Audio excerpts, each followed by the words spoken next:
In those environments, if you feel like your manager or your boss or the CEO or even like a colleague isn't showing you respect, and I know I've read your story, so I know that this happened multiple times in your life where there'd be someone around you that wasn't showing you the respect you deserve.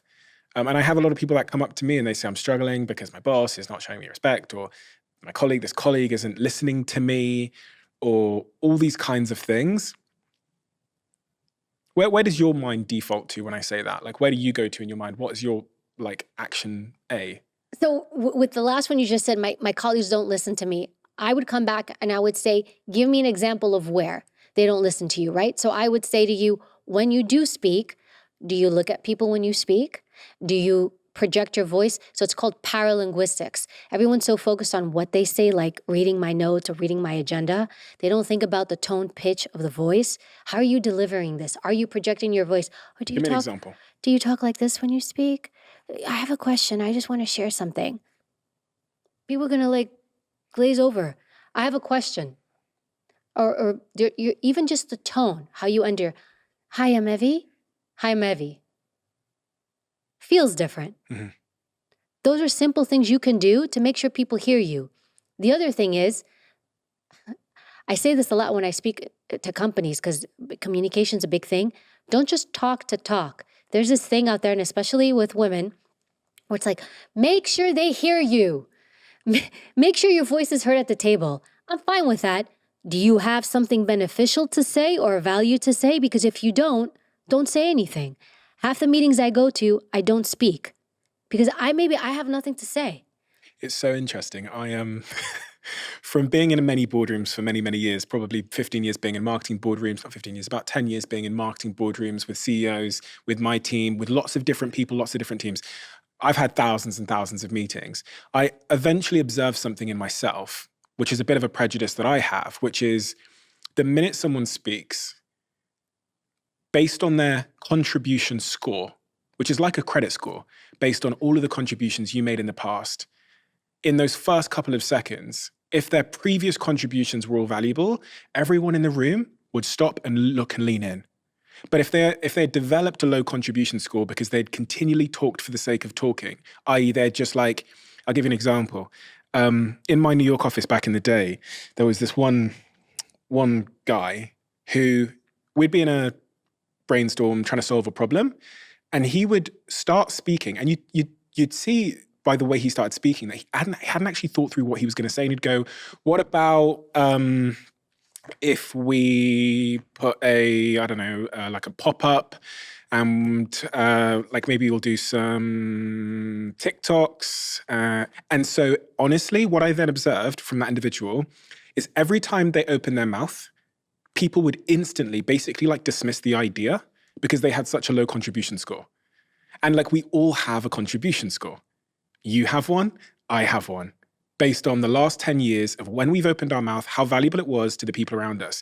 Like that individual, whenever he spoke, I would see the person sat next to him, who I won't name, almost like low-key roll their eyes in the first 5 seconds and shut it down before he'd even got it out. And then there was this other guy called, in my UK office called Paul, never spoke, like never really said anything, super mature, super experienced guy.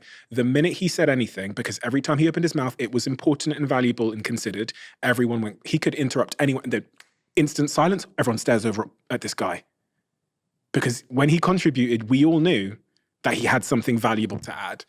And so I would say to my team, and I said this to this team that we're here with us in New York, like just make sure you protect your contribution score.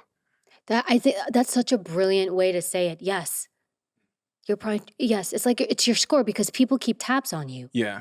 They know Stephen's going to say something. He doesn't always speak, but if he's going to say something, every time he drops something of value.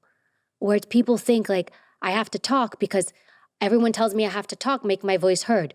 No, shut up. And if you're silent, then you're not of value. That's what people think. They think, right. Well, you didn't add anything. Right. Well, you didn't take anything away either. Yes. I will tell you this too, Stephen. When I go to meetings, or sometimes I go to meetings, and if I'm the dumbest person in the room, I'm the happiest person. Mm-hmm. That's the one time where I'm happy because I'm thinking, wow, look at all these smart people around me, and I get to be part of this. I get to listen. I love to sit back and listen. There's times, I just had a meeting with like my scripted agent, Sylvie, with my manager about some TV project. And I knew enough to know to say, they're like, hey, Evie, this and this. And I said, you know what? This is space I don't know. I'm going to follow your lead. Fill me in. I'm taking a seat back. You guys do the talking. What about when someone compromises your boundaries or disrespects you? How do you react to that? Because I think I have a lot of leaders around me in my various businesses, and I see sometimes that some leaders struggle with confrontation. They struggle with, a team member might disrespect them in some way, or might not deliver work to the right standard, and they might struggle with like pulling that person in, knowing how to do that and how to address that situation. And the avoidance of that conflict obviously just causes a bigger future problem, because you're setting a new boundary, right? You've let someone jeopardize or cross a line. And if you don't, I'm assuming that if in the moment you don't address that, they're going to cross it again in the future. This is really about like conflict resolution, interpersonal conflict resolution. And when you've been disrespected, how do you deal with that? So the first thing I'm going to do is I'm going to flip it back. What have you done to let people think that they can do that to you? That's the first thing I'm going to say. What standards have you created, or what things have you set up to let people think, I don't have to deliver on time. I can't be disrespectful. I can't show up late for work. That's the first thing I'm going to say. So I would hazard a guess that I in the past set a standard for this. Right. Or in some way that I showed up in the past. That's the first thing I'm going to do. Is there something I have done to create an environment where a person thinks that it is okay to do these things? That's first. Why do you go to I? Because I'm the one who sets the tone. I just interviewed a former chief of station, John Franchi. He's former CIA. And he managed a lot of people and a lot of strong personalities, because you got officers and all these different people. And he said to me, you know what I learned? He said, it is easier to have boundaries and be a little bit more sturdy and more authoritative in the beginning and then pull back, than to be everybody's friend and then try to put those boundaries in place. The latter doesn't work. He's like, you do the first, you let people know what you expect of them, and then you can pull back a little bit. But you always have to toe that line. So that's what I'm going to say first. And he's right. What tone have I set in the environment that I'm working that people think it's okay to do these things? That's one. Now, let's say sometimes I have an outlier. I have a person who does these things. As soon as it happens, you have to address it. What people do is they don't address things. They let it go. It's small. And then it happens again. It's small. Then again. And then we become resentful. We become pissed. Why does this person keep doing it? Why don't they self-correct? Again, it goes back to me. Why haven't I addressed it? People are afraid of conflict. Conflict can be done in a great way. You have to think of it as like I'm competing. I can speak to you, not raise my voice, not make it ugly, and debate something with you. In the White House, next to the Oval Office was the cabinet room. The cabinet room is where the president would sit with all his heads, Secretary of Treasury, Secretary of Homeland Security, and they would discuss and debate policies, laws. And they would compete. One person would say, I don't like this idea. This is why. Another person would say, well, this idea doesn't work. This is why. You have to be comfortable in doing that. Most people are not. They don't understand that you can sit somebody down and say, hey, this happened. Can you tell me about that? I had someone who worked for me and she had made a mistake on something. And so it was a pretty big mistake. So I called her up and I said, hey, you know what, this and this happened. Talk me through it. And I let her explain, and, she said, I'm sorry, this and that. There's a reason why. But the one thing I did, I said, because I wanted to rectify it, because I didn't want it to happen again, I was like, is there anything I can do to help make your job better so you can be more successful at what you do?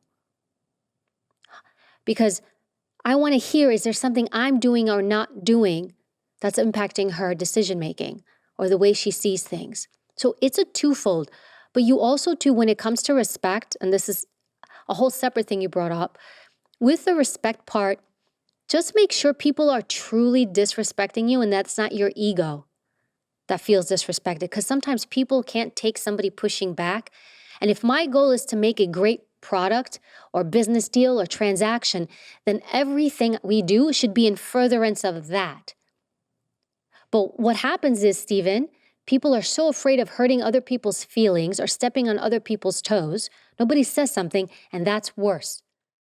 If you love the Diary of a CEO brand and you watch this channel, please do me a huge favor. become part of the 15% of the viewers on this channel that have hit the subscribe button. It helps us tremendously, and the bigger the channel gets, the bigger the guests.